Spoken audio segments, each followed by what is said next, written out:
I remember when I first started at Youth Action Programs and Homes in 1998, and I met Dorothy Stoneman. She asked me my name and never ever forgot it. And every young person that she meets, she remembers who they are. And you know, it's better than getting an award, but for a person who really feels that young people can take the whole world and change it, it's phenomenal. We sit on backs of giants.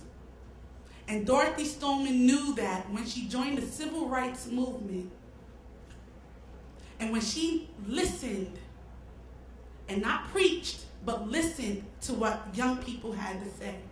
And it didn't matter if he was black or white, Chinese, Indian, everyone, every young person lives in an inner city community, lives in poverty, feels the struggle.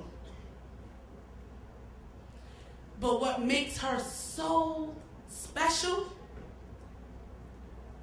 is that each one of us is a part of her. So without further ado, I want to introduce you to the president and founder of Youthbuild USA, Ms. Dorothy Stoneman.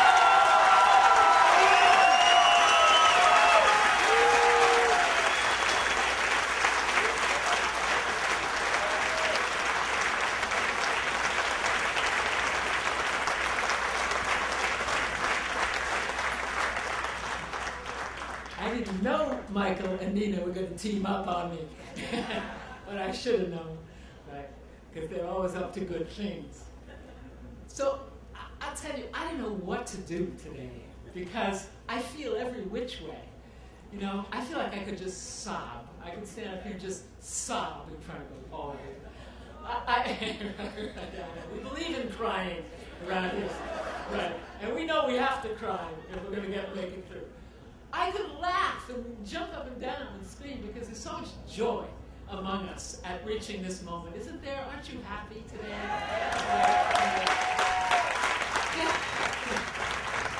How did you feel about the First Lady coming?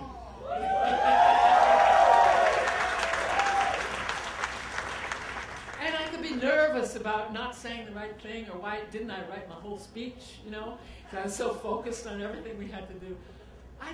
And to listen to one friend after another, our friends getting up here, speaking from their hearts about what they understand about Youthbuild. They've really been listening.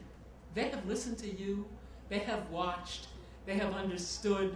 They are with us. That is extremely moving to me, to listen to John Kerry, and to Alan Solomon, and to Ray Uhaldi, and to Margaret McKenna, all of whom we've known for a long time, and you, whom I never met before, getting it today, right?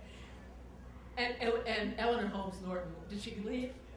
Well, you know, there's a lot of history in this room, which I won't go into too much, but there's just a little I have to say. Eleanor Holmes Norton was with us in 1994 with Henry Cisneros when the first Youthbuild checks came out of HUD and were delivered to the low-income communities. And she was there with us then.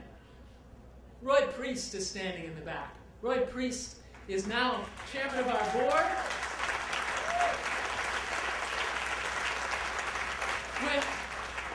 When the first appropriation was obtained because John Kerry got it for us, along with Major Owens, whose son is somewhere in this room hiding out. Where's Mitty Owens?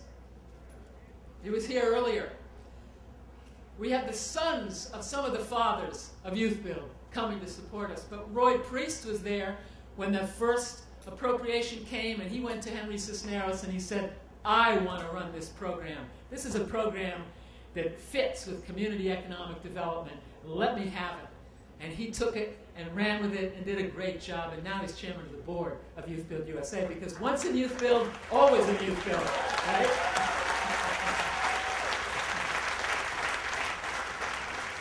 You know, I just want to tell you a John Kerry story, because he's not here to hear it, but he knows I love this story about him, and I always want everyone who sees John Kerry connected to Youthbuild to know this story.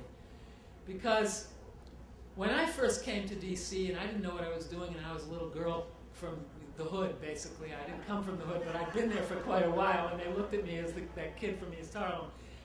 And everybody said to me, this isn't going to work. You know, you can't start a program in East Harlem and turn it into a federal program. You know, it's not going to work. But Major Owens and John Kerry's staff said, well, let's give it a try, right?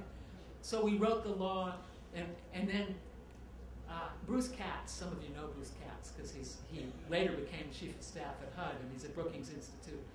But he was on the Hill at that time. He said to me, Dorothy, don't get your hopes up, you know, because this is not the direction that Congress is going in. They are not creating new programs with discretionary funds to help poor people in the United States. And this is, unless John Kerry cares more about poor people than any senator has ever cared about poor people, this is dead in the water. He said senators introduce laws all the time to please their constituents, but they don't really expect to pass them. So don't get your hopes up. And that was my first visit to Capitol Hill, actually, practically. And I went home. 3 weeks later, Bruce Katz called me, and he said, Dorothy, you're in luck. John Kerry cares. John Kerry called me. He said he wants this bill passed, and it's my job to get it passed, and so it might happen. And it did happen. And everything good that has ever happened to Youthbuild has had something to do with John Kerry. And don't ever forget that if we don't have champions like John Kerry, everything good we do, we don't have the power to make it real. And so we have infinite thanks to give to him. And now we have infinite thanks to give to our new president, Barack Obama. Right?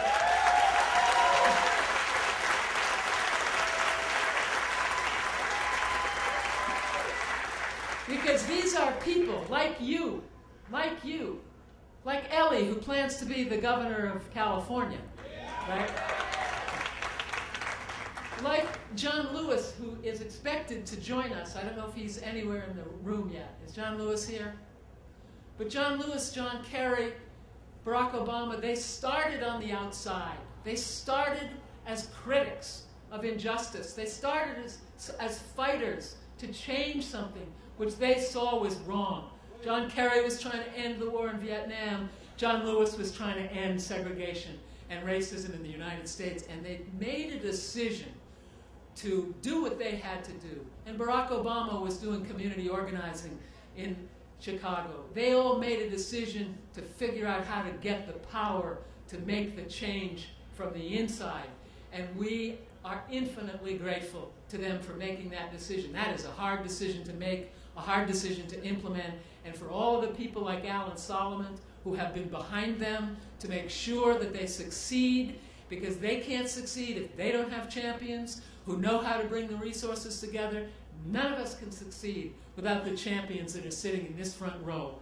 When Margaret McKenna came to visit and she listened to the young people, and she listened to young people from Lawrence and Quincy and Boston, she said, she heard them, because she's an educator. She said, what can I do? And then we made a deal. right? She funded 59 Youthbuild programs that were in danger of closing because the appropriation had been stopped.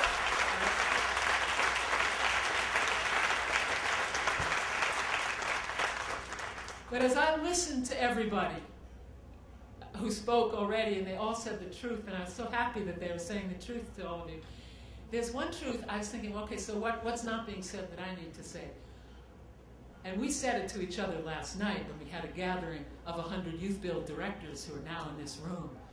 But none of this could happen without the local staff, the local directors who have been there for decades. Nobody's praising them publicly. Nobody's bringing them up to the podium all over the country. They give me that credit, but I understand that I am just a stand-in for the directors who are doing the work at the local level, right?